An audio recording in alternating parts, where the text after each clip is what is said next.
right, I think we can start. Let's do it. Okay. Good afternoon, everyone. My name is Rain Rogers, and I'm the Director of Key Accounts for Gideon Taylor's Oracle PeopleSoft practice. Thank you so much for joining us today as we discuss common misconceptions about managed services. This presentation aims to dispel myths and provide you with actionable insights that will help you make informed decisions about adopting managed services as part of your IT strategy. If you have any questions at all, please post them in the chat. And now I'd like to introduce Scott Crutchfield. Thank you, Rain. Good morning, good afternoon, good evening, everyone. Salutation for no matter where you are today. I assume we have people all over the country. My name is Scott Crutchfield, and I am the practice leader for Gideon Taylor's managed service practices, also staff augmentation and RPA.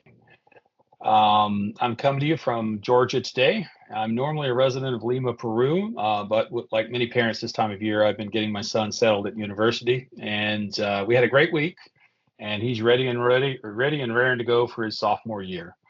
Aside from being a father, is running a little ragged this week about a little bit about myself for you.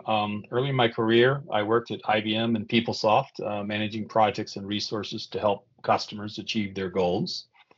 I then served as the regional CIO for a large staffing company, overseeing IT across 20 plus countries. That role gave me a pretty deep insight into how managed services might be tailored across businesses and countries and varying budgets. After my company was acquired a few years ago, I transitioned back to consulting as a practice leader here for Gideon Taylor. Great move. Moving to this role has really allowed me to see things from both sides. So as a supplier, from many of your perspectives, and as a customer in my prior roles, working both sides have really given me a ton of lessons learned with regards to managed services.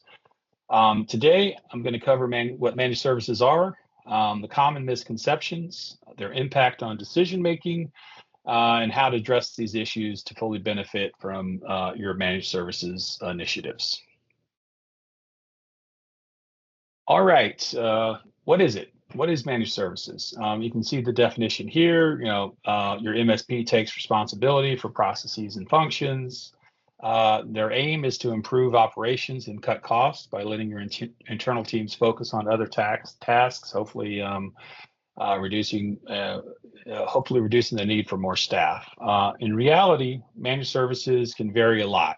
It's not just a one-size-fits-all solution. It needs to be flexible to fit your organization's unique needs. What I'd like to do here, if you don't mind, I want to just do a quick survey, and I'm going to look at my phone here, using the chat function here, and just tell me what you think. One or a few words when you hear managed services. We'll give you about 30 seconds, and just use the chat here and let us know here when you hear managed services, what do you think?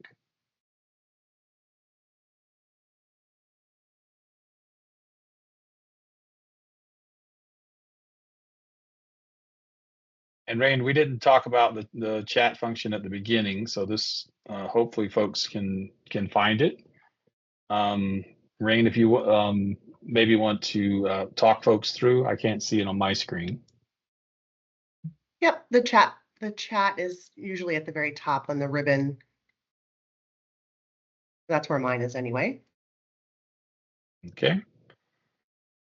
Looks like folks are finding it. Sorry to put you all on the spot like this.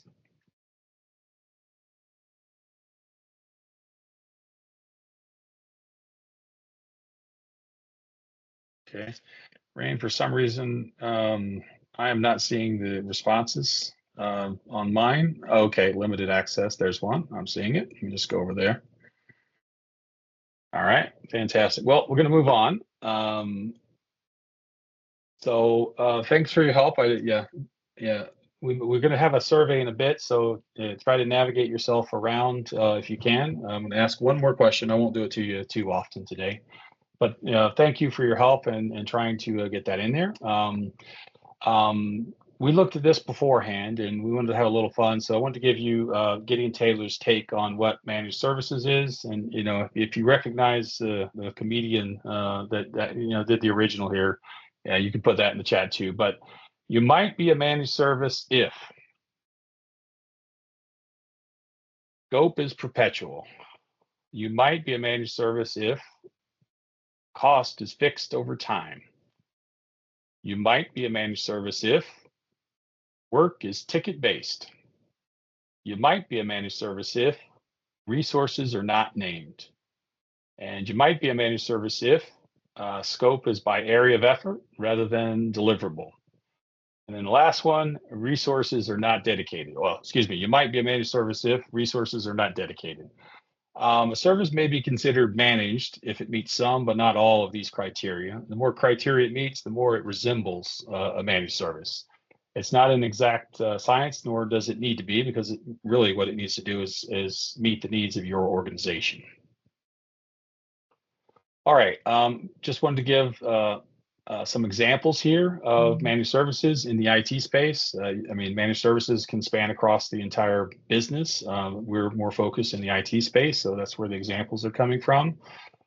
So cybersecurity, your MSP can offer cybersecurity and compliance services to predict and prevent future issues, keeping your IT secure. Data backup and recovery. Your MSP can help you with backup and recovery services to protect your data from loss or damage. They help you with backups, test them, and recover data if needed. Network monitoring. Your MSP can manage your network and equipment, including switches, routers, access points, firewalls, etc. Enterprise application support. This is where your MSP offers support for your business enterprise applications like human capital management, finance, supply chain, campus solutions, CRM, etc. Help desk. Your MSP can help you run all or part of your help desk operation. And then lastly, last example is infrastructure support. Your MSP manage and maintain all your IT infrastructure, including servers, networking, storage, virtualization, ensuring security and compliance at optimal performance. You can choose to receive almost any service that you need as a managed service, and it depends on, again, your organization's need and how you break that down. Okay, so we're going into this. What can we expect to get out of it? And you're going to hear a lot about some of these things throughout this as we go through the misconceptions, and we look to get around those or explain them and come up with strategies. Efficiency and productivity, 1 and 3. I like to put these together because they're related. Managed services can streamline processes with skilled experts, making them more efficient. Your processes, that is. And allows your internal staff to focus on strategic tasks, making them more efficient and enhancing their overall productivity. You have access to top talent. You bring in experienced professionals who handle tasks regularly, things like upgrades and patches, and you're assured you're going to get a high quality service for somebody that does this on a day-to-day basis. If you're doing a transformation, it's very hard to do a transformation and do your day-to-day tasks at the same time. We have a number of clients now who are doing transformations where we're doing managed services for them. So this one is one that is very helpful to look at if you're moving to do transformation in your next cycle. Customer experience. If you have experienced service providers that really know in detail how to resolve things quickly, your business becomes more efficient. Your folks become more efficient. 6 here, compliance. Skilled professionals can help compliance by anticipating and addressing needs before they really happen. So if folks who have been in and out of different organizations doing managed services for different organizations, they're going to see things and patterns and be able to help you probably more readily than folks that hadn't seen them. Responsive, folks that have a detailed, specialized skill are usually can be more responsive because they're not digging for answers. They've come across them before. And then lastly, the reason for us doing really any project for our organization is we want to improve the bottom line. And managed services, if done correctly, should be able to help you do this. Alrighty. I wanted to talk to you about a couple of things: the managed service provider models, as well as the resource models that you can use. And I'm doing this because, we're always balancing support levels with cost. And these models allow you to fluctuate your cost level depending on, different things that you would be willing to do in order to get a cost level that's appropriate for your organization.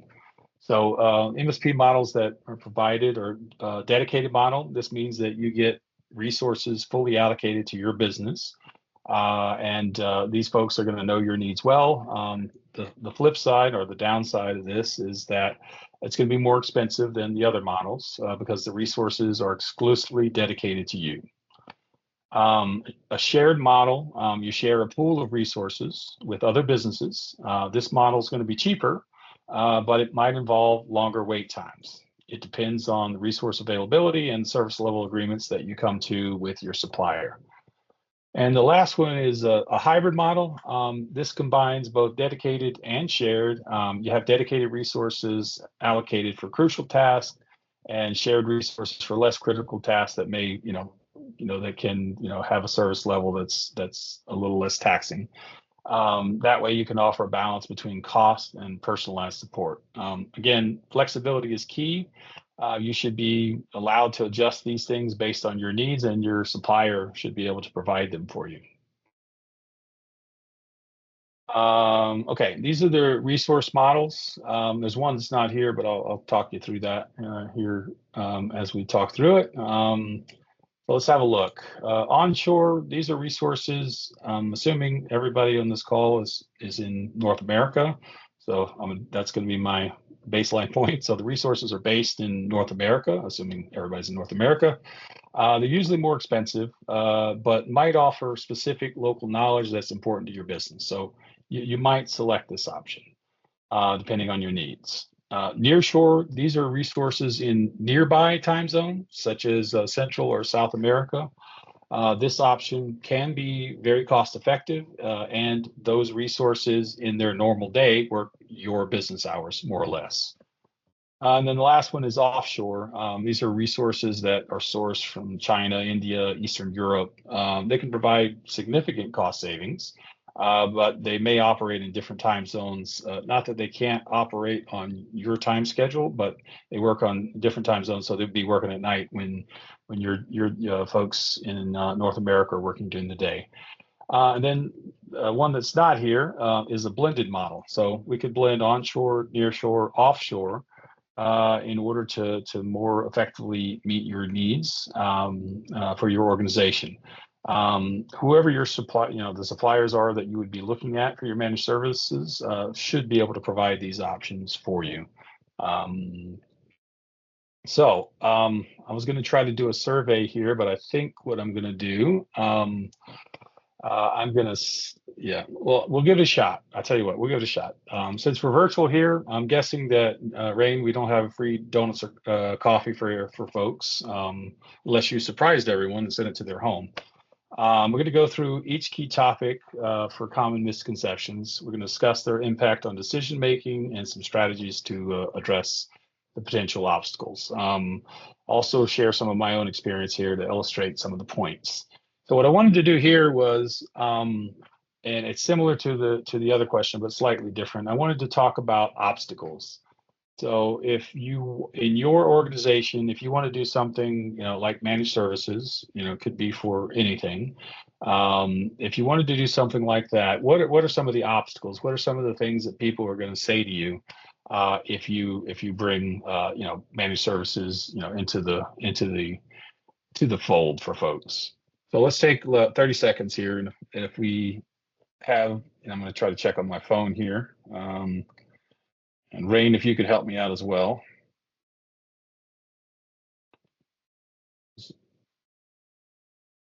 Let me just see real quick if we can see messages. Yeah. Okay. All right. I think folks may be having issues with the text, so we're gonna skip this. All right. So. Well, we have one answer. Okay, we did. Okay. We know our business better than the consultant. Okay. All right. Well, that's well, I think we can address that one at the end. That's an interesting one for sure. That is not one that we have as a as a misconception or a barrier in what we're doing, but it's definitely one. Thank you for that. Any others, Rain? No, that's just it. That's the only one. Okay. All right. So we're going to go through a few that we come across in working with different customers, and hopefully help you address them. Alrighty. Loss of control. This is a major concern for many when considering managed services. It's often why these conversations just don't happen. People worry that they're going to lose influence or control, and that stops them from even having the conversation. How do you go about, kind of moving the dime on this one? You really, you can shape how much you control with your managed service providers. It's real, working with your managed service provider, you can guide the process to meet your needs. I'd say that's the first thing that you do. Understand what you want. Understand the things that you feel are important to control, and then communicate it clearly both within your organization and with your provider. Identify precisely what's essential to your business and what isn't, and ensure that the services align with what your customers value. The last one, you're going to hear me say this a lot today, is stay engaged. Once services are running smoothly, don't step back completely. Keep an eye on things, stay involved. Even when you have an excellent provider that does everything for you, this will help you maintain control and ensure that everything stays on track.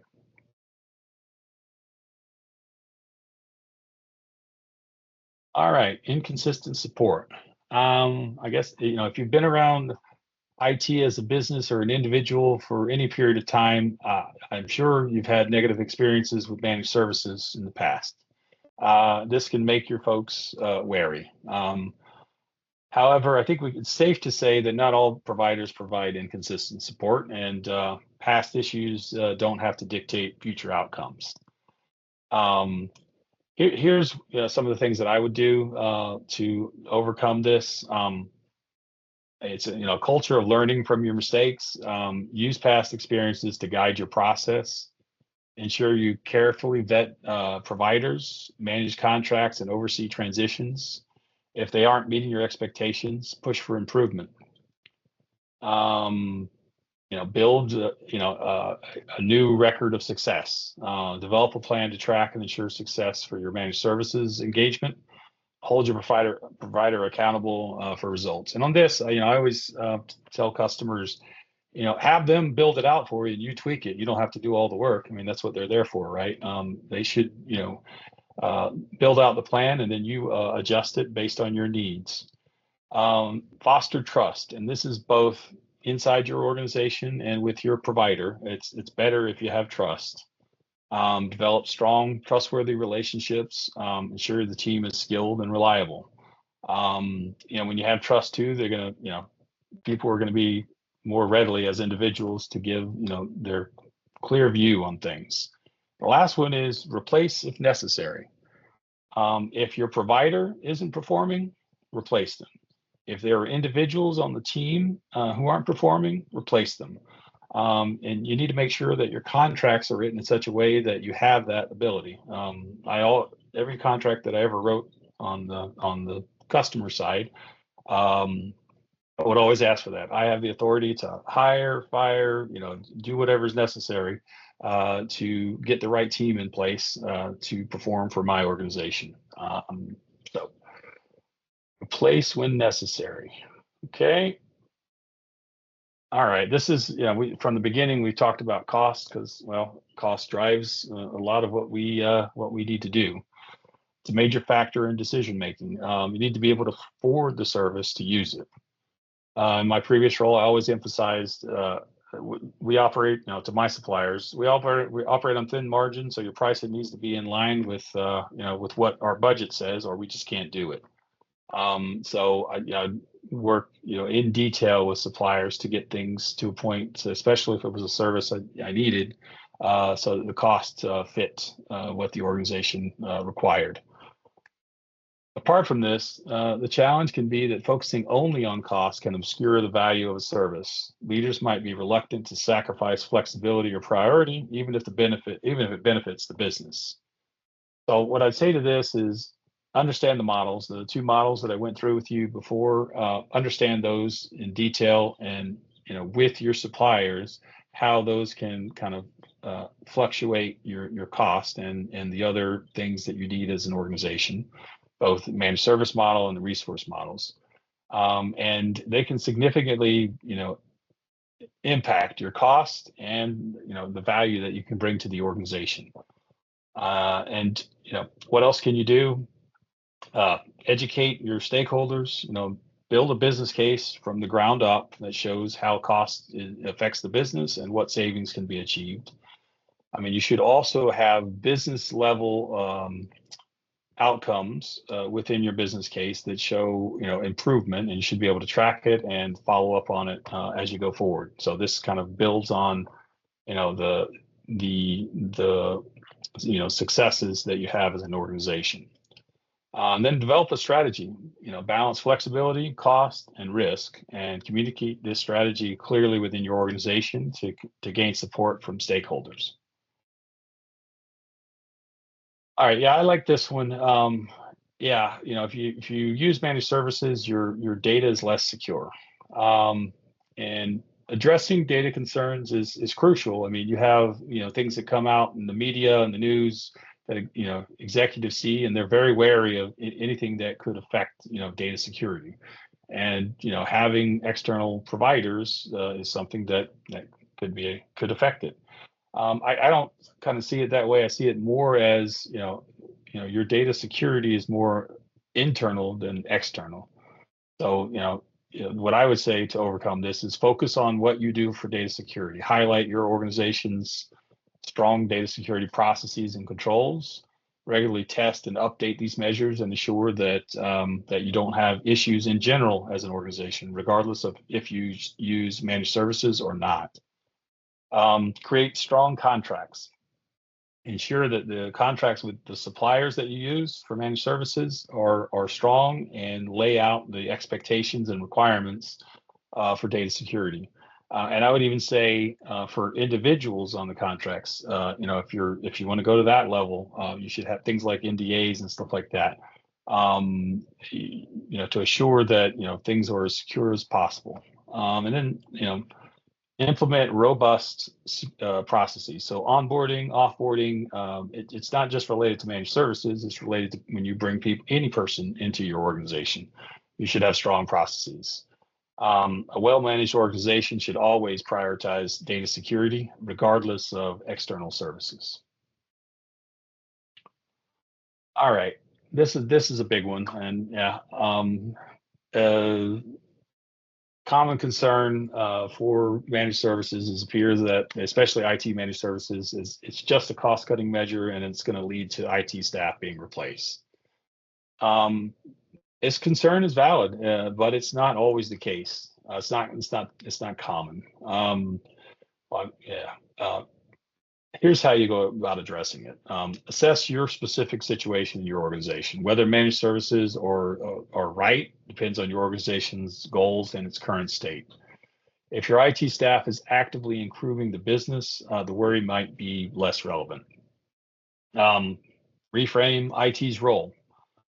Ensure your IT team is seen as a driver of change, not just maintaining current operations. Set goals that align with business objectives and explain that managed services are meant to handle routine tasks, not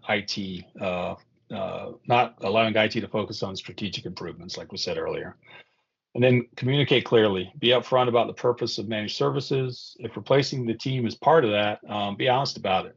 Transparency helps people manage uncertainty, and it builds trust. Yeah, people usually are more, it affects the uncertainty affects them more than the reality, if that's what you really want to do. And then demonstrate through actions that managed services are about enhancing the business, not just cutting costs. Managed services is about handling the day-to-day while your team focuses on the strategic initiatives for your organization. All right.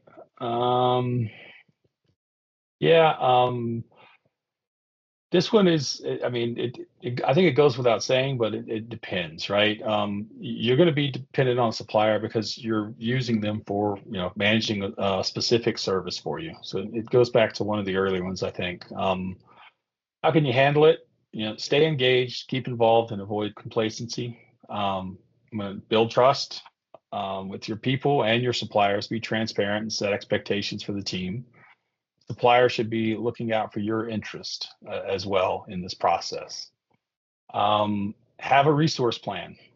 Regularly review and update your resource plans. You should always have a view that of what you would do if the supplier went away, right? And in doing this, you should have strong leadership on the internal team. You should have advocates that understand the managed service that's being provided and could assist with transitions if needed at some point. The other one I have is document everything. Require that your managed service provider document their work so you can switch providers if necessary in a relatively short period of time. Have a backup plan, prepare an alternative strategy and review it with your team on a set basis, quarterly, biannually, just so that you know what you would do if that provider went away. Have very clear contracts. Ensure that your contracts specify that the provider will assist you with a transition if it's needed. And there should be time frames around that and other, as much detail as you can get in there as possible in order to protect yourself and your organization. In summary, you can rely on your managed service providers, but always stay informed and prepared to make changes if you need to do so. Alrighty, I have a few more that I wanted to go through with you today. The ones that we went through are pretty significant, but there are a few more here that are less common and may carry less risk. However, I think it's still important to consider them and as you continue your managed services journey. So all MSPs are the same. Yeah, this goes back to perception and past history with folks. What can you do to kind of get around this? Well, first, get to know your provider. Treat them like they're a key hire. And since they'll be an important part of your team, that's justifiable. And hold them accountable. Really get to know your team, understand individual resources if it's possible, and regularly get feedback. Address any issues promptly and make sure that if changes are needed, make them. And then check the references of your suppliers. Talk to other customers and what their experience with the provider was, and look for consistent performance and competence, not perfection. Okay, yeah, this is one. Yeah, migrating is hard. Of course it is. Anything worthwhile is not simple. Migrating to a managed service provider can be challenging, especially if your organization has been disorganized, doesn't have documentation, or has weak processes. However, it doesn't have to stay that way. If you get the right managed service provider, they can help you work through these things and get a solid process in place for you. How do you tackle this? Well, you're going to hear me say a lot. Plan. Develop a detailed transition plan to help your MSP understand and take responsibility smoothly. On this one, again, like I told you earlier, I would have your supplier do most of the work on this, and then it's you as the customer, approve and or add and adjust the plan as necessary. So this isn't on you. This should be on your managed service provider. Do your analysis up front if you can. A lot of the time, at least for us, the data is not there in order to do the analysis. So if you can't do the analysis up front, for the service that's going to be providing, have your supplier, in the first month or two, do the analysis and give you feedback on what's going to be required from month 2 on. So from that period, they should have a better understanding of how things work, what the issues are, the things they need to tackle, and the resources that will be required to do it. build the right team, form a team within your organization to work with the MSP and ensure everything is on track. Set checkpoints and measure performance. Addressing all these challenges is key to making your transition successful. But it can be done. We do this all the time. This is one I found interesting, but in talking to folks that maybe don't work in IT is to make a living. It's understandable. I apply all my patches to keep my software on the most current release, so I don't need an MSP. I don't need help. This kind of provides a false sense of security to organizations. For some simple things, this might be okay. But for enterprise systems, networks, infrastructure, InfoSec tools, it's always a changing landscape we're dealing with at any given moment of time, and just keeping your software up to date may not be enough. How do we go about addressing this? Develop a plan, clear vision, goals, and communicating it. Explain the reasons and benefits for moving forward with a managed service to your stakeholders, and why having just software up to date is not enough to assure business continuity. Okay, in-house is cheaper. This is a common misconception, and it may be cheaper. However, it's important to compare more than just the cost. Consider what you're getting in terms of meeting goals and improving the business. So it's just framing it slightly differently. So how would I address this? Just build a detailed and clear business case. Compare the true costs of in-house versus managed services. You have to bring, all the costs together and the overall value and impact of your organization. So it's not just a straight, one for one necessarily. You could get additional benefits that have an effect on, on the rest of your organization that you need to consider. So look at your options, what we talked about, the MSP models and the resource models, and see what fits best. Some, offshore, nearshore models, might even be less expensive for you. A blended model, you just have to look at them and get to the point where, your business case makes sense. Then communicate value, clearly explain the benefits, to your organization versus in-house solutions. You should be able to provide your elevator pitch whenever necessary. They only do help desk. This is an interesting one. Managed services are for basic tasks like help desk support. In reality, you can use managed services for anything in your organization. How do you go about changing this?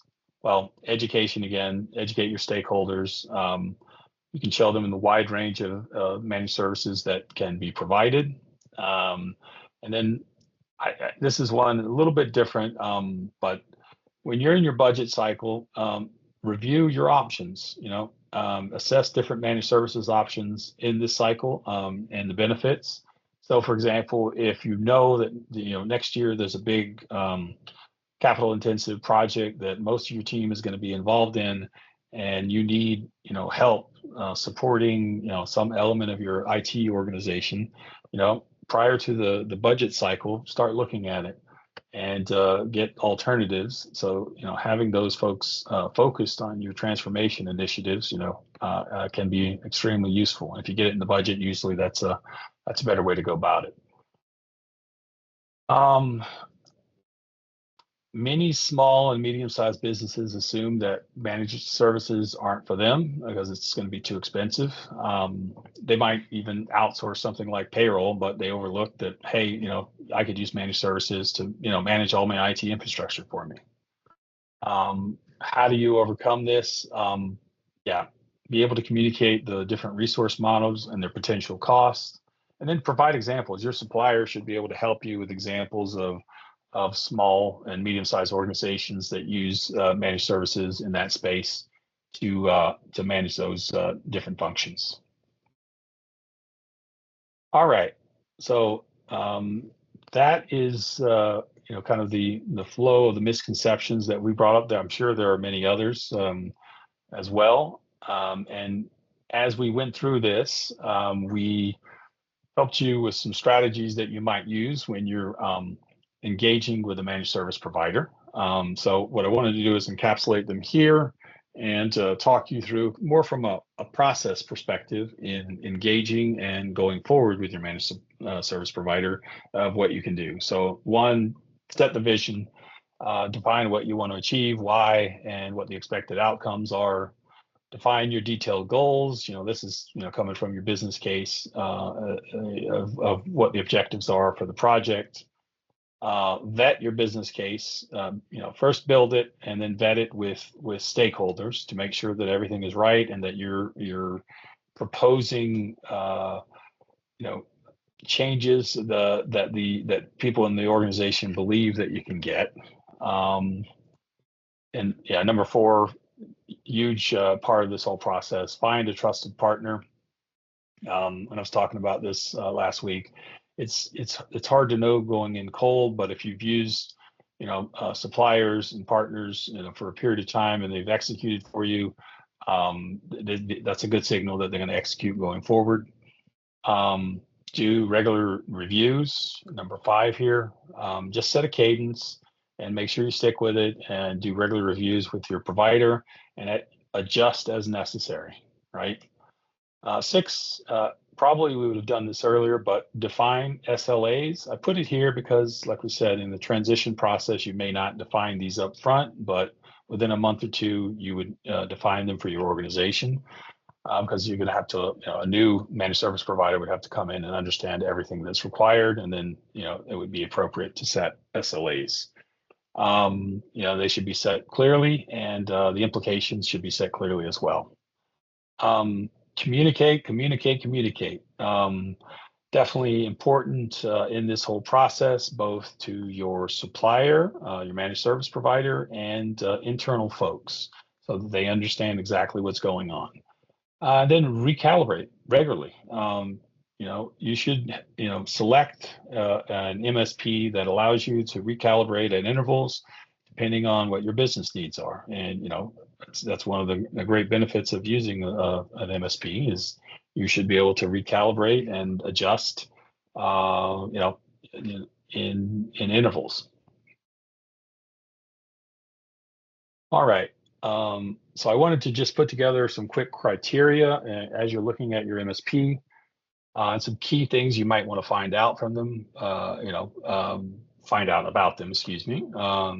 Do they have deep skills and experience? Do they follow industry best practice? Do they commit to service level agreements? Some don't, or some make it difficult. Do they offer a portfolio of services? So not just one specific thing. Once you develop trust with them, can you do other things with them? Are they reliable, and can they prove it? Do they have customers that will step up for them and say, hey, yeah, they're the best thing since sliced bread? Will they support your business goals and expectations? This is key. And do they have people that can, communicate with you on those types of things? So you want an MSP that can, understand your business and help you in deriving what you need for your organization. Are they familiar with security standards, and are they compliant with them? And then lastly, this is the big one, do you trust them? Again, there's more criteria that you could put here, but these are the basic things that I think you need in evaluating your MSP. So on this, I put together a simple matrix of how you might evaluate this with your MSPs.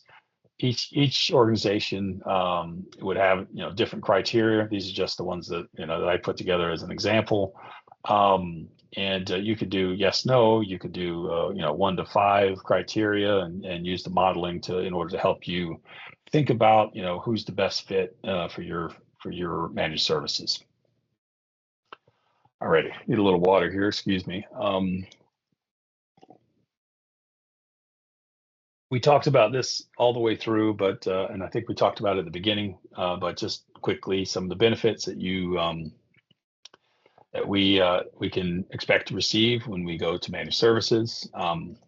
So over time, number 1, you should expect to reduce cost. Number 2 is one that's key. You should be able to get to a predictable cost for whatever the service is. Experienced staff should be able to help you plan and budget more accurately, reducing unexpected expenses over time once they've transitioned the managed service with you. Number three, scalability. They should be able to scale up and down for you. These are things that you should have in your contract, depending on the needs of the business. If you have acquisitions, divestitures, if you have other business events that happen that require you to scale. Number four, this is what we talked about, is getting your MSP to do the day-to-day, and then having your resources focused on the strategic. Doing both is often not possible. People try it all the time, but it's not possible.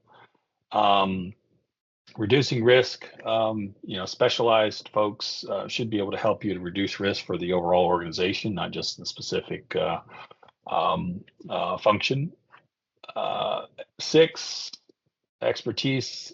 Specialized skills, for doing things like, patches, upgrades, things that your team may not handle frequently. Those are things that, if you have an MSP, they do it on a day-to-day basis, and it becomes, straightforward, I'll say. The 7, cybersecurity. MSPs often have, folks that are senior and experienced across a variety of industries, and certainly have expertise to enhance your overall security posture. Even if they're not doing the cybersecurity piece, you would have folks engaged that would be able to help nudge things in a direction one way or the other that gets you to a better place. And then efficiency. Expert resources can help you resolve things faster, usually, and increasing overall business efficiency. Alrighty. That's the presentation for the common misconceptions. Hope you found it useful. If you have a few moments, would like to walk you through a few things that we offer at Gideon Taylor. So Gideon Taylor, we offer the full PeopleSoft support, so full technical and functional for all PeopleSoft modules. We have comprehensive system administration services that we provide as a managed service. We do cloud hosting as well on OCI for customers. We also do integrated and automated testing services. We handle reporting, interfaces, infrastructure support, and customizations. We also evaluate, the different releases, and we provide feedback on their business impact to our customers, and help with selective adoption as well on the PeopleSoft side of things. Plus, we manage upgrades and PUM updates and a myriad of things in this environment. Here's a couple of our customers that are using our managed services right now. The first one is a government client that we did their implementation for them for a few years ago, and we've been running their environments as a managed service for the last 3 or 4 years. It allows their folks to focus on other activities that they're engaged on. BYU, they brought us in. They were looking to move to the cloud, to cloud applications, and they transitioned all support for their PeopleSoft environments to us. So we handle things like tools, upgrades, PUM upgrades, ongoing optimizations, and things like that. ASGN is a large staffing company. At the end of last year, we took over their full operations for PeopleSoft for HCM, finance, and paybill. We assumed this over a very short period of time, over Christmas last year, and I think we transitioned within 3 or 4 weeks, and then kind of have progressively stabilized things, in that first period that I talked about in the presentation, and things are smooth, very smooth. BDO is another interesting one. They're in the process of moving to a cloud application as well. They've been a customer of ours for a very long time, and they needed support for the finance system. So we brought in specific folks with skills to support them, while other folks were working on the strategic initiative to move to the cloud. And we've been doing, we actually improved ticket resolution and speed, and their internal team was able to focus on the cloud move. So very, very successful transition. This is the end-to-end services that we provide here at GT. We can, just going from left to right, we can keep you current with functional and technical upgrades, as well as deploying or implementing parts of your solution. We can manage day-to-day support for you, if that's what you want us to do. We can deploy teams to optimize processes, data, and reporting. We could help you modernize your user experience in a variety of ways. You can see here, adopting Fluid, leveraging work centers, other things. We can help you sift through what you should and should not adopt based on your business needs. We can help you move PeopleSoft to OCI if you're ready to do so. Then lastly, we can help you move to Oracle Cloud applications should you want to do that as well. All right, just a couple of other products and services that we provide. GT Informs, these are tools that allow customers to create automated business processes more easily. It's all fluid based. It allows for effective and quick design. It significantly reduces the time to build. Always the goal is to use as much delivered as possible, but where there are gaps, instead of doing custom development, eForms can fill the gaps much quicker. I think the numbers were 25% of the time that it would take to do a development, you can do it in eForms. So 75% reduction in the time. And then we have on the bottom right, AI and UX. We've got IDA, our AI digital assistant, which can be used to streamline business processes across your organization. We've got WebEx being used by customers to solve user experience issues across HCM, finance, campus solutions, and campus solutions. Both of them provide enhanced experiences for your users across the web, mobile, and via automated chat. Pure Red, which I think we have a slide coming up, is our cloud-based PeopleSoft solution that allows us to manage your PeopleSoft environment securely and efficiently. And then lastly, the PeopleSoft and Fusion apps. We provide full lifecycle PeopleSoft and Oracle Cloud consulting, as well as managed services for both PeopleSoft and Oracle Cloud. We have a RPA practice as well, which I'm responsible for, where we help customers create efficiencies by automating manual processes. And then lastly, we specialize in integrating PeopleSoft to a tool called PaymentWorks, which streamlines vendor onboarding and secure payment processing with our Payment Talk connector. And John Marcus, I'm going to have John Marcus from our technical team walk us through what we do with Pure Red, getting tailored Pure Red hosting. John? All right. So Pure Red, as Scott said, is our kind of all-in-one PeopleSoft in the Oracle Cloud product/service that we offer. And what we've basically done is we've taken all of our experience with managing PeopleSoft, managing cloud instances, maintaining PeopleSoft, maintaining databases, and we've rolled it into a streamlined, optimized product that we can set up for you using your PeopleSoft database. We pull it into the cloud. We optimize the app servers, the web servers. We do all of the behind the scenes stuff, and it makes it just very streamlined for optimization, for maintenance. PUMs, tools upgrades are all very quick. Our average on a PUM is, I think, an hour to install it in the base environment and 2 hours to install it in a prod environment at this point. Tools upgrades are very similar. Obviously, that's just the installation. Remediation of any customizations, takes a bit longer and requires engagement, usually from the IT team on the other side, the development team. But overall, we've had really good feedback from it. It's very quick, very snappy. Makes integrations outside easier because we manage the firewall and we manage all the security on that end. It doesn't have to go through you guys' network, anything of that nature. So yeah, that's really the gist of it. Is it's just an optimized cloud-based install of PeopleSoft that we manage, end to end, cradle to grave for the customer. So okay, thanks, John. Yep. All right, we'll go to the next slide. All right, so yeah, I just wanted to, and I think this is one of the last slides. This kind of brings all of our products together: eForms, AI, chat, one-stop portal, RPA. They all allow you to build automations and optimize your process on your current on-premise platform, and carry them forward if you choose to do so on your SaaS solution in the future, if you decide to move to that. So this kind of rounds things out for us. I think that's it. Yes, it is.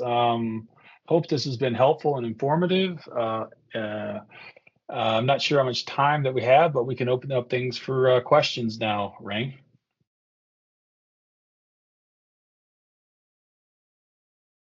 Okay, I don't see any questions posted, but if you have any, please go ahead and post them in the Q&A or the chat. Yeah, and we'll do that, but I'm going to go to the next slide as well, Rain, because I'll give my contact information. If you want to reach out, you can. I think there's also what's this the standard one for Gideon Taylor? Is it info, Rain? Sorry, I haven't used it myself. Yes, Yep. info@gideontaylor.com. Yeah, there's also one at info@gideontaylor.com. If you don't have questions now and you want to reach out to us, you can use info. Happy to receive emails as well. Myself, I'm sure Rain is happy to do so as well. So let's give just a minute longer.